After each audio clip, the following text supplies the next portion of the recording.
증시를 지탱하던 반도체 주가가 단 하루 만에 폭락하며 천만 개미들의 계좌가 피눈물을 흘리고 있습니다. 메타의 클라우드 잉여 선언과 애플의 중국 칩 사용 검토 등 온갖 악재 시나리오가 쏟아졌지만 그 진짜 이유는 따로 있습니다. 펀더멘털은 멀쩡한데 왜 우리 증시만 이렇게 박살났는지 그 황당한 실체를 지금 바로 파헤쳐드립니다. 제 주식 계좌 장례는 어디서 치르죠? 이것도 아정당 되나? 진짜. 이 거지 같은 주식 투자 걔네 해갖고 이거. 정말 하여튼 이 전문가들 내 눈에 오늘은 안 띄어야 될 텐데. 아니 뭐 AI가 지금 뭐 거품이야 뭐야? 이 AI 가짜로 판명 난 거야? 와, 이 죽을 맛입니다. 지금 전문가들 때려잡으러 출발합니다. 전문가 이놈들. 전문가 뭡니까 이거 뭡니까? 1호 박시동. 3주 만에 뵙겠습니다. 박시동입니다. 웃음이 나와? 하필이면 3주 만에 나오는데 이런 날이 걸려가지고 인사도 못하고 지금 자불안석입니다. 혹시 좀 기분 풀고 해요. 풀고 일단. 아니 기분이 지금 풀 수가 없어. 네. 지금 상황이 심각해 임마. 일단은 전문가 일 잠깐 기다리고 있고요. 예. 전문가 뭐야 이 비비콘 톤 다운 뭐야? 것 같은데? 톤 다운 된 거 같은. 아니 잠깐만 뭐야? 맞지? 톤 다운 됐어. 변화가 있는데. 전문가 박근영 부장님. 네. 아니 뭐예요? 오늘 좀 야단 맞을까봐 장도 안 좋은데 똑같이 배영별이 어제처럼 이렇게 하면. 아니요 지금 투샷을 좀 잡아주시면 이 박시동 대표. 박시동이가 문제야 지금. 박시동이 지금 얼굴이 떠 있어. 아니 그거 좀 바꾸신 거예요? 아니요 이제 어제 그 집에 가가지고요. 예. 봤어요. 네, 뭐가 네. 문제인지.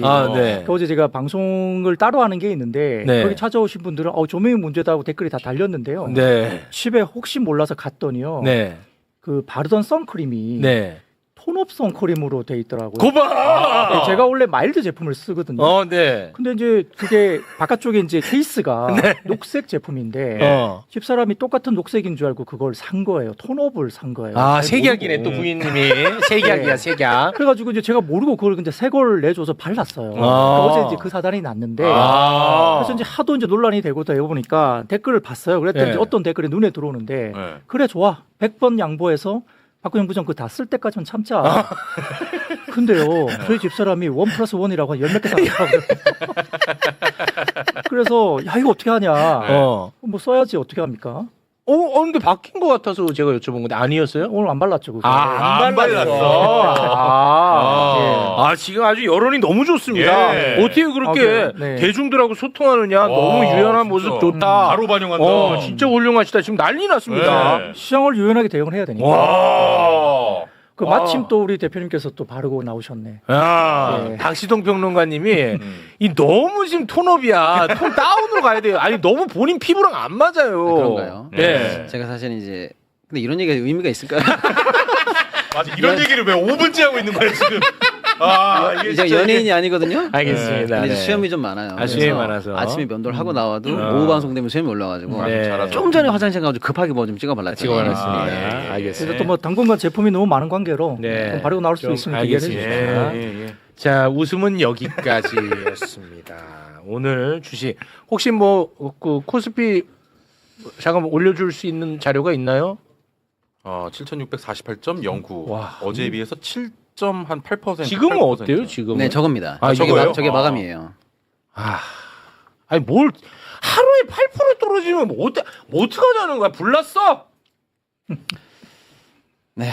아니 뭐 지금 시작 뭐 반도체 여러분 시작도 맞아. 안 했습니다. 네. 떨어지면 여러분 그 기회입니다. 너네들이 그랬잖아. 너네 둘 다. 둘 다. 뭐야 이거 지금? 왜 떨어졌는데? 뭐 시장 이야기는 좀 드릴까요? 네, 먼저 해봐야죠. 그러면. 한번 드러나 봅시다. 자, 어쨌든 변동성이 커질 수 있다는 이야기는 방송을 통해서 여러 번 드렸었어요. V코스피 이야기는 계속 드렸던 거 기억하시죠?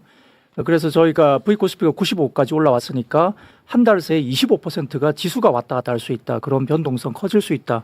말씀을 드렸었고요. 자꾸 변명식으로 하지 마시고 네. 그냥 건조하게 하세요. 건조하게. 네, 좋습니다.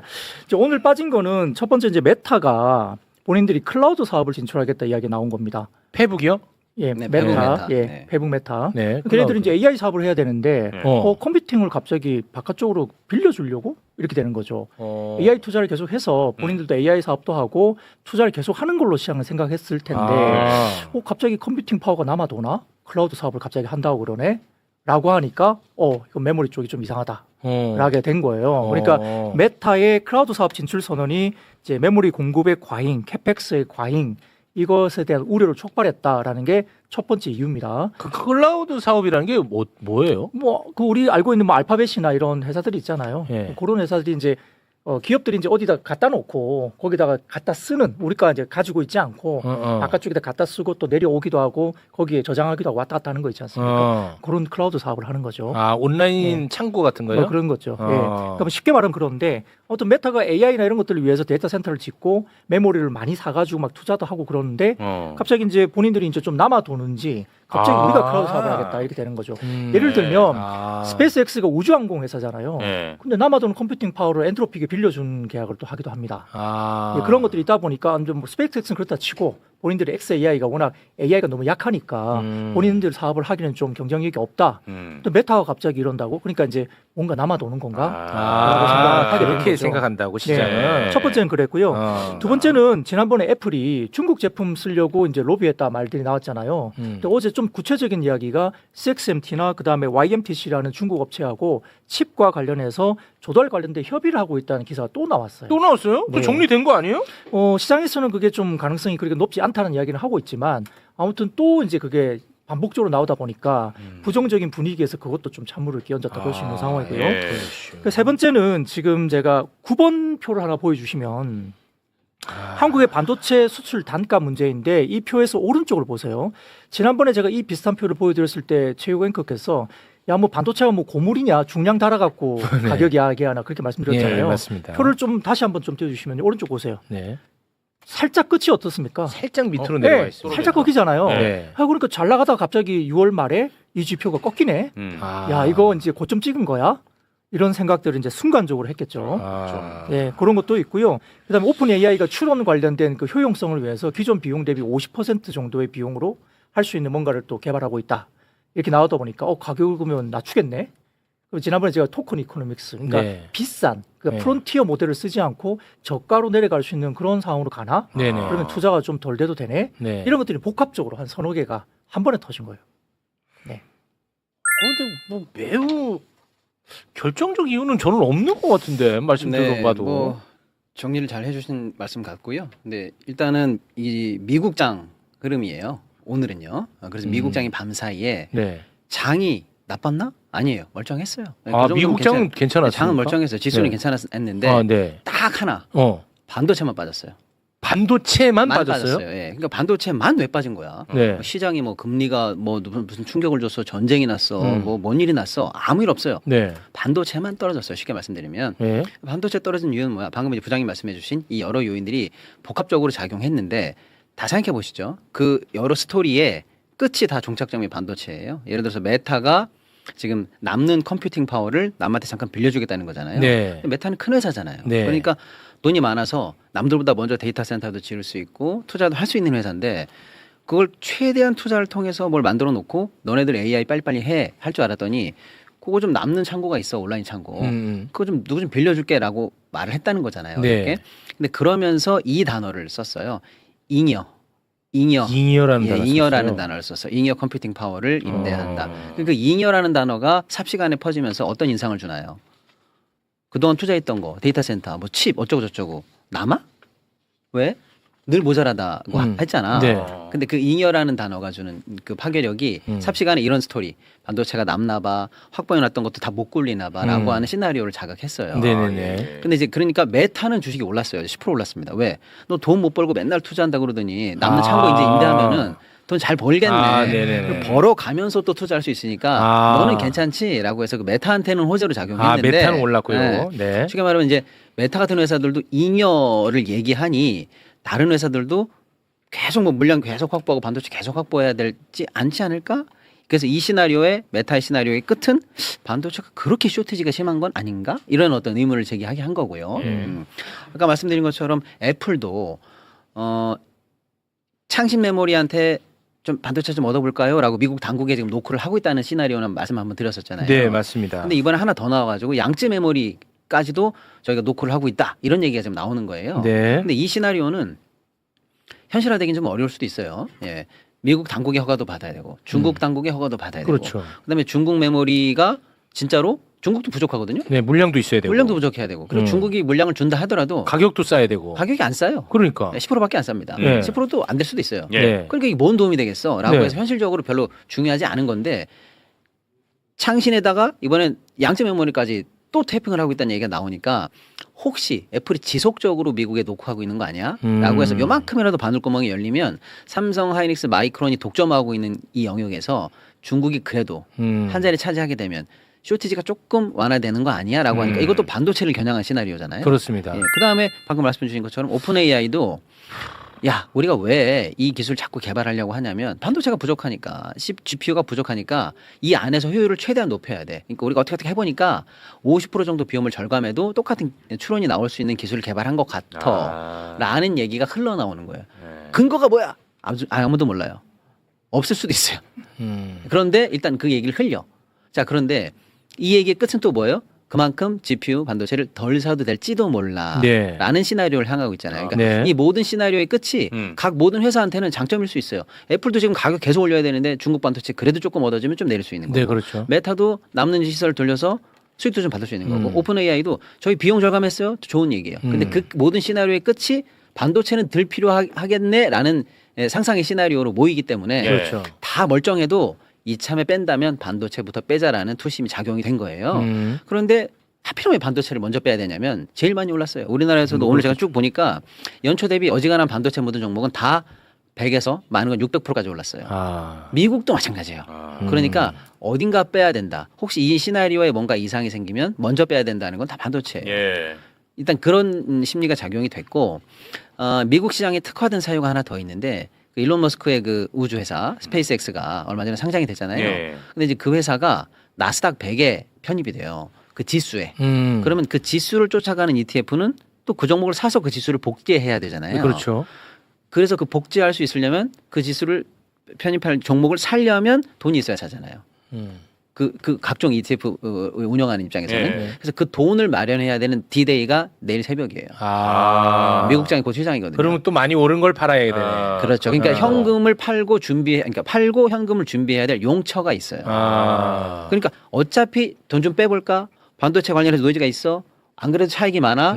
그러면 뭐 이번 주 가기 전에 털어라고 하는 미국 장의 흐름이 있었어요. 예. 그걸 우리 장이 안 받아도 된다고 저는 생각합니다. 왜냐면요. 반도체는 때려 죽여도 우리나라가 이제 주인공이에요. 네. 예전에는 무조건 뉴욕 장 보고 우리 장 보고 네. 미국 애들이 어떻게 하면 우리는 휘둘리고 이랬었는데요. 지금 명실상부하게 우리가 원투펀치거든요. 네. 그리고 반도체에 관해서 제일 정확하게 보는 애널들이 다 우리나라 사람들이에요. 여기가 1, 2등 회사가 있잖아요. 그렇겠죠. 그리고 공장 문 열어보고 보는 사람들이 우리 사람이에요. 그렇겠죠. 예, 그러니까 우리가 제일 정확한데 사실은 제가 그래서 조금 억울한 것은 어제 미국 발 그런 소식이 올 수도 있죠. 근데 이걸 우리가 되치기 반사해도 되거든요. 우리식으로 해석하면 되니까. 예, 이틀 전에 반사했어요. 뭘로 반사했어요? 우리 4,700조 투자한다. 네. 이걸로 반사했어요. 네. 예. 자신 있나 봐 한국이. 이렇게 우리가 반사했거든요. 근데 오늘은 반사가 안 되고 맞았어요. 맞았구나. 근데 왜 맞았냐? 외국인들이 파는 건 이해가 돼요. 근데 외국인들 오늘 시작하자마자 장 열리고 3분 만에 1조를 던지기 시작하니까 뭐 손실 결혼 없이 일단 맞았어. 하락으로 출발했는데 네. 그래서 시간당 12시까지 시간당 1조씩 계속 팔았어요. 그러니까 그걸 이제 예전 같으면 개인이 받거나 기관이 받아야 되는데 네. 지금 연기금이나 기관 수급이 조금 얕아졌어요. 왜냐하면 여기 그동안 다뤘는지 모르겠지만 우리 연기금이 맞아요. 리밸런싱을 해야 돼서 리밸런싱 그거는 입에 쩍쩍 붙어요. 예, 그래서 쉽게 말하면 매수자로서의 지위는 당분간 좀 어렵고 매도자로서 조금 정리를 해야 되는 상황에 있어요. 네. 물론 폭탄 매물을 그건 안 던지면서 하겠다고 이런 건 했고. 아닙니다만 그러니까 이 정도로 외국인들이 서서히 파는 게 아니라 폭탄을 던지면 네가 폭탄 던지면 내가 더 크게 받을게. 요 정도 주체가 안 나오면 빠져요. 그래서 이제 오늘은 기관도 외국인이 토탈 4조 3천억을 팔았는데 네. 기관도 2조를 파니까 6조 이상 매물 폭탄이 나왔어요. 근데 방금 다시 한번 정리해 보면 미국에서 일어난 반도체를 겨냥한 시나리오 이거 하나하나 따져보면 다 반론이 있어요. 반론이 있거든요. 네네. 근데 반론이 맞냐 안 맞냐가 중요한 게 아니고 어쨌거나 그렇다고 쳐도 그래서 일본도 반도체가 좀 빠졌어요. 아침에 10% 정도 빠졌거든요. 아, 네. 근데 일본 증시 전체는 지금 2.8, 3이 안 되게 빠졌고요. 대만도 0.5 약보합이에요. 거기 반도체밖에 없는 나라거든요, 대만은. 네. 다 빠져야죠. 그렇죠. 대만 시장 작살나야 됩니다. 네네네. 그렇잖아요. 예. TSMC는 별 수 있어요? GPU 안 팔린다는데. 당연하죠. 맞습니다. 그러니까 우리 장이 일본의 2%에 비하든 대만의 0.5%에 비하든 너무 많이 맞았어요. 이걸 좀 다르게 해석해봐야 돼요. 펀더멘탈이 잘못됐다, 시장이 박살났다, 이건 아닌 것 같고요. 그건 아니고. 우리 시장에 특화된 메커니즘을 또 확인한 거예요. 뭐냐면 우리는 삼성 하이닉스 비중이 60%예요. 실제로는 50.8인데 관련주들도 있고 그렇잖아요. 그래서 네. 대충 60%가 넘는 영향력을 갖고 네네. 있어요. 근데 삼전 하이닉스가 팔리기 시작하면 60%의 영향력으로 시장이 빠져요. 그럴 수밖에 없잖아요. 네. 근데 그 영향력이 빠지면 삼전 하이닉스가 들어가 있는 ETF는 같은 비율로 ETF를 빼야 돼요. 그러면 그 ETF 과일 바구니라고 했잖아요. 네. 과일 바구니 안에 있는 이 바스켓에 있는 종목을 동시에 빼야 돼요. 같은 비율로. 아. 자, 그러니까 삼전 하이닉스가 빠진다. 그러면 ETF가 빼기 때문에 무차별성이 여기서 생겨버려요. 꼭 둘만 빠져야지. 일본처럼 키옥시아만 10% 빠져야지. 근데 모든 종목이 다 빠지는 거야. 수백 개, 수천 종목이 ETF가 무차별성으로 빼서 그래요. 거기까지만 해도 그나마 이제 하락을 가속화시키는 원인인데 최근에는 레버리지가 있잖아요. 네. 하이닉스 삼성전자 곱하기 2짜리. 네네네. 올라도 2배, 내려도 2배. 네. 이게 마지막으로 증폭기 역할을 해요. 그러니까 예를 들어 일본이 2% 빠졌다. 그럼 우리는 이런 시장의 특이한 구조 때문에 요 최근에는 한 2배 정도, 4% 정도 빠지는 것까지도 예. 우리 내에서 어쩔 수 없다고 봐야 되는데 여기서 증폭기가 한 번 더 돌아가면 삼전 하이닉스에 걸릴 때만이에요. 그러면 다시 곱하기 2가 걸려요. 그래서 6, 7% 이상 빠지는 현상이 나타나는 거예요. 이게 다소 억울하죠. 안 빠질 종목도 빠져야 되고 덜 빠져야 되는데 곱하기 2로 빠지는 현상이 그러네. 또 한 번 확인됐습니다. 그런데 얘기를 이제 듣고 보면은 결국은 어떠한 메시지에 의한 변동성이란 말이에요. 이걸 자꾸 누가 의도적으로 이렇게 하는 거 아닙니까? 어떻게 보세요? 반도체 나는 좀 메시지는? 그런 것 같아. 왜냐하면 자신들의 메시지에 의해서 시장의 변동성이 있다는 걸 누구보다 잘 알고 있단 말이야. 그래서 나는 이렇게 메시지를 활용해서 아주 나쁘게 표현하면 주가 조작이지 사실. 난 뭔가 이런 보이지 않는 손들이 있는 것 같습니다. 왜냐하면 지금 핵심 스토리가 바뀐 게 없잖아요. 맞아요. 그 실제 메시지를 이용해서 수익을 내고 있는 사람이 있죠. 트럼프 씨. 아니요. 뭐 트럼프도 그럴 수 있지만 네. 실질적으로 마이클 버리라고 빅숏의 이 주인공이죠. 그 사람이 숏 쳐놓고 이제 완전 종말의 시작이다라고 하면서 또 메시지 내죠. 이야기를 거봐. 냈습니다. 어제 그래서 이제 본인들은 뭐 엔비디아도 그렇고 몇 가지 공매도를 했다라고 예. 하면서 이제 한국 시장에 이번에 대규모 투자 건이 전체 반도체 시장의 종말의 시작이다라고 하면서 본인 공매도도 했다. 뭐 그러면서 어제 도파민 팡팡 어제 터졌을 거예요. 그랬어요. 장 또. 빠지니까 본인 수익을 내고 그러니까 그런 사람들이 이제 시장에다가 이제 그런 메시지를 주면서 본인 이익을 챙기는 그렇지. 그런 상황이 되니까 저는 굉장히 좀 싫어합니다 그 사람. 뭐예요 그게 리딩방도 아니고. 와 좋아요. 그럼 비아냥 좋습니다. 비아냥보다는 이제 팩트고요. 네. 빅쇼 때 돈을 많이 벌어서 되게 유명해지긴 했지만 그 뒤에 운용에 대한 실적은 그렇게 좋은 사람은 아니에요. 그렇습니까? 네, 근데 본인의 어떤 그런 인기도를 이제 뭐 이용해서 시장에 계속적으로 이제 뭐 포지션 잡아놓고 경고 때리고 그러니까 그런 게 좀 맞는 건가? 한국에서 그랬으면 아마 좀 제재가 심하게 들어갔을 잡혀갔죠. 네, 들립니다. 그래서 그런 것들도 어제 좀 분위기를 같이 한번 좀 그렇긴 했는데 자 그러면 이제 뭐 회사에서 이제 이렇게 이야기하는 것들에 대해서 이제 어떻게 볼 거냐 문제인데요. 대부분 해외 쪽의 리서치도 그렇고 이번에 메타의 이런 이야기들은 네. 물론 이제 일부 좀 우려하는 쪽도 아주 일부 있긴 합니다만 네. 대부분의 리서치에 대한 내용들을 좀 보면 돈은 못 벌고 그러니까 ROI 그러니까 투자 자본 대비 이익이 안 나오던 회사인데 이런 것들을 이제 뭔가 대여를 해주면서 돈을 이제 들어오고 예. 추가적으로 캐펙스 투자를 더 크게 하기 위해서 하는 거다라고 이제 이야기하는 쪽이 되게 많았습니다. 분석 자료. 그러니까 그런 것들이 시장에 좀 이제 반영이 돼야 될 거다 생각을 하는 거고요. 네. 아까 저희 이제 박수동 대표께서 잘 말씀 주셨는데 숏 가마를 해가지고 이제 추가적으로 레버리지 때문에 더 많이 빠진 거다. 이게 좀 오늘 시장에 오늘 급락의 이유가 더 되는데 네. 숏 가마를 설명하면 좀 어렵지만 이렇습니다. 1억을 가지고 내가 투자를 하는데 2배 레버리지를 사면은 증권사는 2억에 대한 부분들을 준비를 해놔야 되거든요. 예. 1억을 가지고 2배 레버리지니까 증권사는 그러니까 2억 정도를 준비를 해놔야 돼요. 10%가 오르면 1.2억으로 2배짜리니까 올라가거든요. 근데 증권사는 그럼 2억 4천에 대한 것들이 생겨야 되잖아요. 근데 1억짜리에 대해서 2억만 준비해 놓으니까 종가 무렵에 이거 레버리지 상품은 제일 그러니까 매일매일마다 종가에 그것을 항상 맞춥니다. 그것도 이제 조정이라고 그러는데 그걸 맞추다 보니까 2억을 준비했다가 10%만 올라가도 나중에는 2억 4천에 대한 걸 준비해야 되니까 추가 4천을 더 사거나 빠질 때는 추가 4천을 더 팔거나 이렇게 가야 되거든요. 그러니까 그게 이제 종가 무릎에 더 아래 위로 굉장히 크게 흔들어대는 이 쇼감마. 이게 이제 레버리지 상품의 이슈이기 때문이고요. 이 레버리지는 매일매일 종가 무릎에 항상 균형을 맞추도록 정리를 해야 됩니다. 올라갈 때는 더 세게 사고 빠질 땐 더 세게 팔고 네. 매일매일 종가. 그러니까 오늘 거의 장중 막판에 거의 7, 8%대까지 빠진 게 그 이유예요. 그 전까지는 한 7,800, 7,700 이렇게 유지가 됐었는데 한번 확 밀어버렸죠 막판에. 레버리지를 꼭 그 상품을 만들었어야 되나? 그래서 지금 조금 논의가 이제 좀 진지하게 업계에서 생기고 있어요. 처음에는 그걸 도입했을 때 하나는 환율이었거든요. 그 레버리지를 이제 하려고 거꾸로 이제 외국으로 나가서 하는 자금이 많다 보니까 어차피 나가는 자금 국내에서 소화해야 환율이 안정이 된다라는 게 첫 번째 목적이었고, 두 번째는 우리가 안 만들어도 홍콩에도 있고 미국에도 있는데 굳이 우리나라 상품을 안 만들어서 안 해질 것도 아닌데 이걸 두 가지 이유 때문에 했는데요. 그 이유는 지금도 틀린 건 아닌데 네. 결론적으로 우리 장 안에 우리 레버리지가 있다 보니까 회전율이 너무 커졌어요. 더 쉽게 접근할 수가 있거든요. 네. 그래서 아까 말씀 주신 것처럼 쇼감마도 생기고 쉽게 말하면 이제 회전율도 높아요. 심지어는 이 레버리지 ETF를 하루 안에 단타 치는 분들도 계세요. 그래가지고 하루에 100% 손바뀜이 일어나는 ETF 상품도 있어요. 아, 그래요? 그러니까 주인들이 그냥 쉽게 말하면 120% 회전율이 걸리는 그런 것도 있거든요. 그러니까 변동성을 우리가 생각했던 것보다는 굉장히 좀 크게 이게 일으키고 있는 것 같아요. 그래서 네.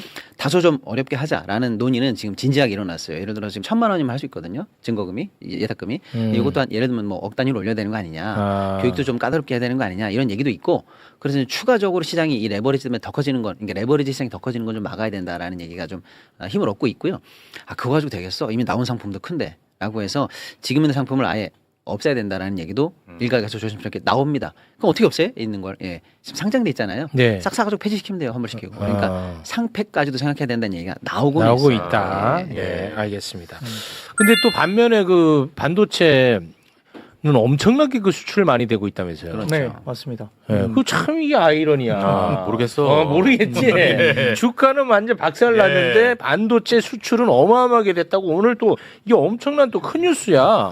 네, 보면은 지금 8번 자료 한번 띄워주시면 거기에 나온 자료를 보면은 반도체 관련된 부분들 빨간색이 글로벌 반도체 출하 네. 증가율입니다. 저게 글로벌 반도체 출하지만은 한국이 그래도 1, 2위 업체이기 때문에 아마 그게 거의 대부분 반영이 되고 있는 상황이겠죠. 네. 빨간색 보면은 출하율이 계속 늘고 있잖아요. 어마어마하게 올라가네. 네, 별 문제가 없어 보이고요. 네. 아까 제가 디램이 이제 중량당 단가가 살짝 쉬었다 말씀드렸잖아요. 살짝 떨어졌죠. 자, 그러면 10번부터 한번 볼까요? 자료 10번 10번 정도 보시면 예, 오른쪽 플래시 메모리 중량 기준 수출 단가는 레코드 하이를 여전히 찍었습니다.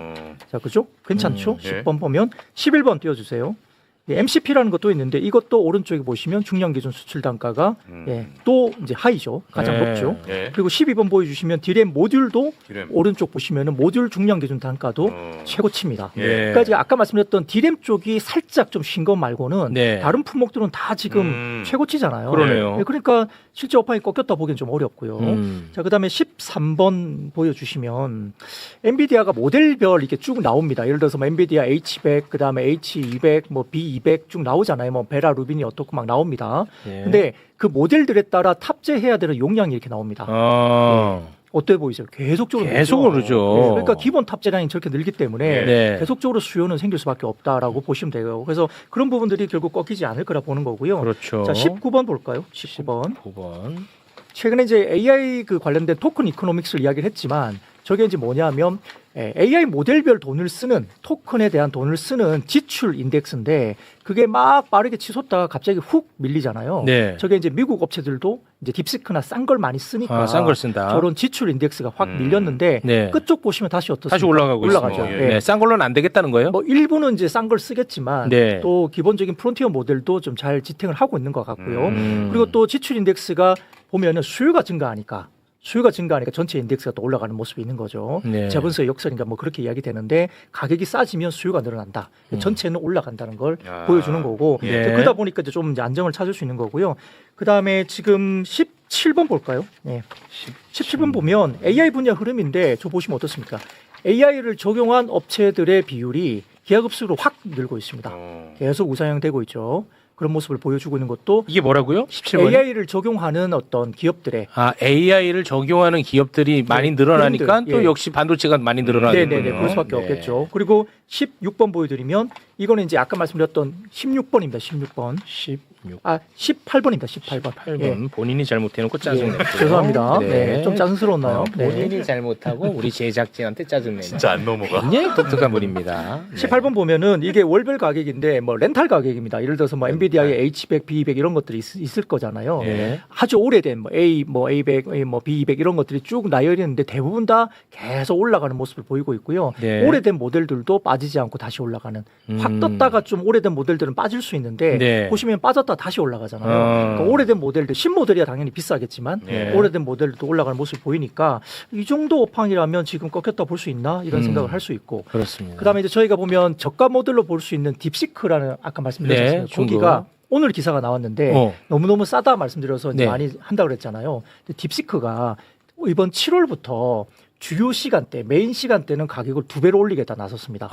그래요? 예, 그러니까 그들도 이제는 야 우리가 뭐 싸게만 줘갖고 뭐 그렇자. 예. 그래서 이제 주요 시간대, 메이저 시간대는 우리가 가격을 2배로 올릴게. 그러니까 그들도 올리는 거예요. 그러니까 이제 프론티어 모델들은 비싸니까 딥시크로 내려갔는데 네. 딥시크도 이제 메이저 시간대는 우리 2배 올릴게. 2배 그럼 나중에 되면 더 올릴 수도 있고. 그렇겠네. 그러니까 어쨌든 완전히 꺾이면서 다 이제 다운그레이드 된다라고 보기에는 그렇게 아직은 갈 좀, 수는 없네. 그렇지는 않을 것 같다 생각을 하고 있습니다.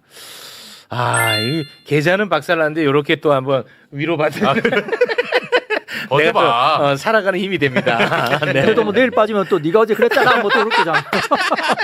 너 때문이야 뭐. 이런 식으로 한 2년 버텨볼게요. 저희가 꼭 위로를 드리려고 그런 건 아니고 그런 건 아니고. 아무리 아까 우리 부장님께서 다양한 자료 주셨는데요. 이거 말고 이렇게 보나 저렇게 보나 앞으로 보나 뒤로 보나 반도체에 관한 쉽게 말하면 이제 펀더멘탈 근본적인 가치, 네. 뭐 업황, 뭐 가격, 뭐 쇼티지 이런 상황은 아무리 봐도 이상이 없어요. 찾아볼 수가 없습니다. 네, 그렇습니다. 그래서 이제 의견이 갈리는 거예요. 그냥 막연히 지금도 뭐 뭔가 빼야 되는 거 아니야라고 하는 의구심이 있는 의견이 한쪽으로 대두되는 것과 정확하게 딱 반대 진영에서 실적 말고 주가를 설명할 수 있는 게 있으면 얘기해봐. 없잖아. 지금도 돈이 계속 복사되고 있고 상상할 수 없는 그 수익이 계속 지금 쌓이고 있는데 그리고 쇼티지가 난다는 건 지금 안 난다. 뭐 업황이 꺾였다라는 얘기 어디 있어? 없잖아. 그러면 주가에 붙어 있는 이 시장의 정상성을 믿고 그건 가야지. 심지어는 그래서 오늘도 저가면 사 이런 사람들도 많아요. 많아요. 그 전문가분들 중에서도. 네네네네. 예. 제가 많이 샀어요. 그럼 뭘 하고 있더라고요. 네. 계속 사고 있더라고요. 예. 다만 이제 이런 건 있죠. 아까 말씀드린 것처럼 우리 시장이 증폭기가 달려 있다고 했잖아요. 네. 그래서 남들이 3% 빠질 때 8%씩 빠진 적도 있죠. 그럼 그 다음은 어떻게 돼요? 또 8% 올라간 적이 많아요. 네. 10% 빼고도 뭐 7% 빼고도 10% 올린 적도 있어요. 맞아요. 근데 그때 같은 상황은 아닐 수 있어요. 뭐냐면 펀더멘탈은 문제가 없는데 네. 지금 이 단기적인 국면 내에서는 아까 말씀드린 것처럼 강한 매수세로 시장이 심리를 지배하는 건 아니기 때문에 일부 조정이 있거나 이런 식으로 어떤 시나리오에서 하루 정도 침체가 나오면 수급으로 또 반드시 그냥 딱 바로 회복해주지 못할 가능성이 있기 때문에 펀더멘탈은 이상 없다. 다만 전처럼 하루 만에 반등하고 하루 만에 반등하는 모습을 보이지 않을 수도 있기 때문에 요 단기간에 7월 국면에서는 조금 다져가는 구간으로 보셔도 좋지 않을까라는 생각이 들어요. 그리고 7월. 역사적으로도 7월이 뭐냐면 반기가 끝나는 거잖아요. 그러면 초부터 지금까지 운용해왔던 자산에 관한 전략들 결과 한 번씩 다 봅니다. 그래서 이득 나는 거 있으면 다 수익 실현해가지고 투자자들이 보여주고 성과급도 받고 이렇게 이제 윈도우 드레싱이라고 해서 잘 이쁘게 만들어 놓기도 하고 그 다음 하반기를 준비하는 첫 달이잖아요. 그러면 그동안 많이 벌어놨던 것도 빼고 좀 내가 그동안 했던 것 중에서 못 샀던 거 있나? 실적 좋은데 내가 좀 눈여겨보지 않았던 거 좀 다시 한번 봐볼까라고 해서 이 원래 7월은 지금 수많은 레포트가 나와 있는데 네. 기존에 주도했던 종목에서 좀 빼고 다른 종목으로 이동도 해보고 하는 탐색 구간이에요 원래가. 보통 그런 데이터가 예, 있어요. 역사적으로 많아요 그런 데이터가. 그러니까 7월이? 우리 시장만 봐도 많습니다 그런 경우에. 그러니까 다소 원래도 그런 정도의 시즌인데 7월이. 네. 예, 지금은 특히 이제 반도체 차익 실현이라는 이런 노이즈까지 붙으면서 그러면 좀 쉬어가자라고 할 수 있기 때문에 펀더멘탈에는 아무리 봐도 이상이 없는데 예. 급반등하지 않거나 다소 조정을 겪어가면서 갈 가능성은 염두에 두시는 게 좋지 않겠습니다. 네. 근데 뭐 결국 순환매가 돌 거라고 보고 있고요. 자금이 시장에서 나가지 않고 순환매가 도는데 미국도 마찬가지지만 오늘도 보면 한국 시장은 금융주가 굉장히 좋았고 그다음에 화장품 미용기기 오늘 괜찮았고 OEM, ODM, 한국콜마, 코스맥스 화장품 회사 굉장히 좋았고요. 호텔 레저들 괜찮았습니다. 파라다이스 엔지, 롯데관광개발, 카지노 업체나 호텔 업체들, 뭐 호텔신라 이런 것도 괜찮았고 그리고 오늘 자동차와 부품도 이제 자동차가 미국 수출 지표 굉장히 잘 나와서 그래도 좀 버텨줬다. 일부 부품은 굉장히 좋았고 타이어 업종 같은 경우는 한국 타이어는 오늘 급등했고 그런 것들이 나오고 있기 때문에 반도체에서 조금 나온다고 해서 시장이 다 무너진 건 아니기도 하고요. 네. 일부 이제 순환매가 돌면서 경기 민감 업종이나 방어 업종들로 약간 좀 옮겨가는 그런 7월이 아닐까. 어차피 국민연금도 올라가면 조금씩은 부드럽게는 팔아야 되고 외국에는 계속 팔고 있고 왜냐 한국 시장에 대한 비중이 계속 올라가니까 기계적으로 팔아야 되니까 그러고 그러니까 사줄 주체가 어떻습니까? 개인밖에 없잖아요. 그러니까 지금은 조금 그런 단계에서 살짝 비껴난 쪽으로 아마 경기 민감 업종이나 소비 업종이나 방어 업종으로 조금 넘어갈 가능성 이것도 좀 지켜봐야 됩니다. 네. 뭐 많은 분들이 아니 그런 걸 미리 알려줘야지 다 떨어진 다음에 해석하면 뭐하냐. 제가 그랬거든요. 근데 그거는 딱 아니야. 떨어졌을 때 이게 왜 떨어졌는지를 알아야 내가 대응할 수 있더라고. 아, 그럼요. 나도 여기 화내는 분들처럼 그런 생각을 많이 갖고 있었어요. 근데 그건 아니야.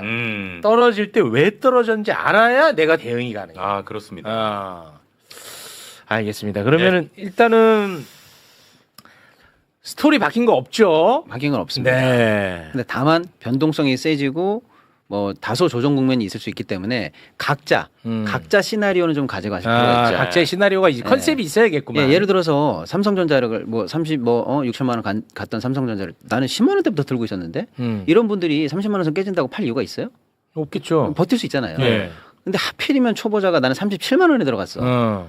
최고점에. 네. 그것도 잃으면 안 되는 돈이야. 다음 달에 내야 될 학자금이야. 학자금이야. 이거 안 되잖아요. 그거는 이제 안 돼. 그러니까 내가 이 정도까지 시장에 밀리면 이 정도에서는 손절을 한다. 아니면 나는 아직 이 중장기적인 상승 모멘텀 끝나지 않았다고 본다. 이런 어떤 각자가 사실은 이 시장에서 리스크를 관리할 수 있는 시나리오는 갖고 계셔야 됩니다. 네. 무식하게 계속 올라갈 거야. 이런 분들은 없겠지만 네. 사실 마음이 그렇게 가거든요. 네. 예. 그러시기보다는 차분하게 시나리오 정도는 갖고 계셔야 됩니다. 그래서 이 여유 자금으로 해야 돼. 안 그러면은 이게 대응이 안 된다니까. 너 뭐 어디 땡겨서 했어? 아니, 땡긴 건 아니고. 여유로 해. 비상금으로. 뭐 할 건데 비상금으로? 아니, 그냥 와이프 몰래 조금씩 모아뒀던 돈이 있는데. 그러면 갈라서. 뭘 자꾸 그거 그 가지고 부인 몰래 갈랐어요. 뭐든지 하려고 아니, 그래. 그걸 가지고 뭘 갈랐어요. 얘는 뭐든지 부인 몰래 하려고 그래요. 모든 생활을. 그럼 갈라서 임마 그럴 거면. 아니요, 잘 지내고 있어요. 잘 지내요? 예. 네. GV80 타는데 뭘또 그런 얘기 신호등 색깔을 구별을 못해요. 뭘 또 그런 얘기. 그래 너 뭐- GV80 달라는 얘기 많아. 근데 그러면 이 색깔이 빨강일까요, 녹색일까요? 빨강 다 보입니다. 예. 그 트랩이랑 옆에 같이 안 놓으시면 될 것 같아요. 초록색 빨간색 같이 있으면 안 돼. 예. 내가 볼 땐 아까 자꾸 제작진한테 물어보더라고요. 저 무슨 색깔 입고 오셨냐고. 그러니까 외우고 있어. 외운다고. 네. 알겠습니다. 예. 그 놀리시면 안 되죠. 놀린 건 아닙니다. 예, 궁금해서 물어보는 거죠. 저도 그날 제가 눈이 의심이 됐거든요. 저분이 더 나고. 오늘은 아무튼 주식 예. 시장에서 가장 큰 테마들은 다 오늘 소화한 거죠, 저희가. 네. 예. 어쨌든 뭐 이번 주 초에 제가 신용융자 잔고 방송을 한번 드렸잖아요. 네. 그래서 지금 반대 매매가 3조가 넘습니다. 와. 그러니까 작년 대비 360% 증가를 했다는 거는 강제적으로 청산당한 금액이 그만큼 있다는 거예요. 누군가는 지금 피눈물 흘린다는 그럼요. 거잖아요. 예, 그래서 제가 이제 거래소 쪽에 지금 신용융자 잔고가 엄청나게 올라간 걸 아마 화요일 방송 때인가 제가 한번 예, 한번 보여드린 적이 했어요. 있는데 네. 지금 이런 국면에서는 그런 고객들이 꽤 많을 수 있어서 개인 투자자들이 굉장히 좀 힘들어하는 구간일 수 있으니까 뭐 방송 보시다가 화를 내시더라도 좀 이해를 해주시고. 그 비투 하면 안 돼. 그래서 그 초보자들은 맞아요. 안 네. 돼. 그건 위험하죠. 이게 아주 중요한 얘기입니다. 위험하죠. 왜냐하면 이제 시장에서도 의미가 있고 개인적으로도 의미가 있는데요. B2 뭐 잘하면 좋은 거 아니야? 그게 아니고요. 이제 B2는 두 가지 점에서 일단 문제가 돼요. 하나는 사람들이 잘 모르지만 투자를 성공할 수 있는 여러 요인들이 있잖아요. 그 성공 방정 시간에 타임이 들어가요. 시간. 시간. 예를 들어 볼게요. 오늘 대폭락이 나왔어요. 내일 급반등 나오면 어떡할 거예요? 하루만 버틸 걸 이럴 수 있잖아요. 그렇죠. 근데 그 시간을 비투한 사람은 내가 못 써요. 못 쓰지. 아까 부장님 말씀처럼 내일 반대 매매 당하면 뺏기는 거예요. 그렇지. 그러니까 중요한 성공 방정식 중에 하나인 시간을 내가 못 쓰고 투자한다는 건 한쪽 무기를 버리고 시작하는 거예요. 그렇죠, 그렇죠. 그러니까 단순히 빚이 많으니까 위험하다 이건 기본인데 예. 성공하는 데에서도 과도한 빚은 투자를 성공시키지 못하는 요인이에요. 그렇습니다. 또 하나는 이제 시장적인 측면에서 보면은 예를 들어서 당연히 올라가야 되는 날에도 매물이 부담스러울 수가 있잖아요. 근데 반대 매매는 강제로 팔아버리거든요. 무조건 볼 것도 없이 팔아버리죠 증권사가. 그러니까 매물이 그냥 그것도 오토매틱으로 또 나와요. 그러니까 시장 입장에서 좋은 건 아니에요. 그러니까 이제 과도한 비투는 조심하시고 특히 예. 아까 우리가 레버리지 얘기한 것처럼 지금처럼 변동성이 높은 국면에서는 특히 이제 초보자들이나 이런 분들은 좀 조심하시는 게 좋죠. 오늘 폭락했으니까 내일 급등할 거라고 내일 또 레버리지 또 들어가서 2배로 먹자 이런 건 안 하시는 게 좋다는 거죠. 내가 봤을 때는. 그렇습니다. 근데 반대매매 기준이 시가가 아니고요. 30% 마이너스가 하한가잖아요. 네. 30% 마이너스 하한가 기준으로 던지는 거예요. 물량을. 하한가 기준으로 던진다는 게 무슨 말이에요? 내가 이제 10%만 팔아도 되는데 반대매매는 30% 하한가 기준으로 던져야 되니까 10%만 던져도 되는 물건을 30%를 던져야 되는 거죠. 강제 매도를. 강제로. 네, 무조건 팔려야 되니까. 아, 네. 무조건 팔려야 되니까 더 낮은 가격으로 그러니까 판다는 거예요? 오늘의 극단적으로 팔 수 있는 최하단의 가격을 기준으로 물량을 설정해서 팔아버린 겁니다. 아, 그렇게 팔아요? 그래야 이 사기꾼들이네. 원금이 회수가 될 수 있으니까 증권사들의 빚이 진짜 그렇습니다. 완전히 무슨 건달들 같네. 그러니까 이게 빌릴 때는 좋은데 그런 게 당하시면 굉장히 힘들어집니다. 야, 완전히 그냥 영화 속 조폭이네. 그러니까 이제 그 고객의 돈을 내가 매니저처럼 제일 비싸게 받아들일게요 이렇게는 못 하잖아요. 그러니까 이제 그런 식으로 설정이 돼 있는 거죠. 와, 어차피 자기 돈 아니니까. 네. 그리고 원금 확보하는 게 중요하니까 회사는. 와, 진짜 야 돈은 그래요? 진짜 피도 눈물도 없다니까 돈은. 네, 그래서 굉장히 위험한 거예요. 와, 잔인하네. 그러니까 잘 쓰시면 좋은데 정말 이런 경우에는 좀 힘들어질 수 있습니다. 아이고 이 몰랐던 분들 많네. 야, 진짜 너무 잔인하대요. 너무 네, 냉정하고. 그래서 요즘엔 반대매매를 안 당하기 위해서 전날 오후에 더 던져버려요. 다음날 30%가 나가야 되니까 예를 들면 10%만 나가도 되는데 네. 30% 나갈 수 있잖아요. 네. 그러니까 그걸 안 당하기 위해서 전날 오후에 더 던져버리는 거죠. 네, 그러니까 오후장에 폭락하는 경우도 그런 경우를 사전에 본인이 피하기 위해서 던지는 경우도 꽤 집중되니까 많이 빠지는 날은 그런 영향도 많이 받습니다. 네, 알겠습니다. 반도체의 본질은 꺾이지 않았으나 시장의 공포와 탐욕이 빚어낸 촌극이 오늘 장을 흔들었습니다. 무리한 레버리지는 하한가 강제 매도라는 부메랑이 되어 돌아옵니다. 지금은 빚내서 베팅할 때가 아니라 기업의 진짜 가치를 보며 조정을 견뎌내는 시나리오가 필요한 때입니다. 시장의 소음에 휩쓸리지 마십시오.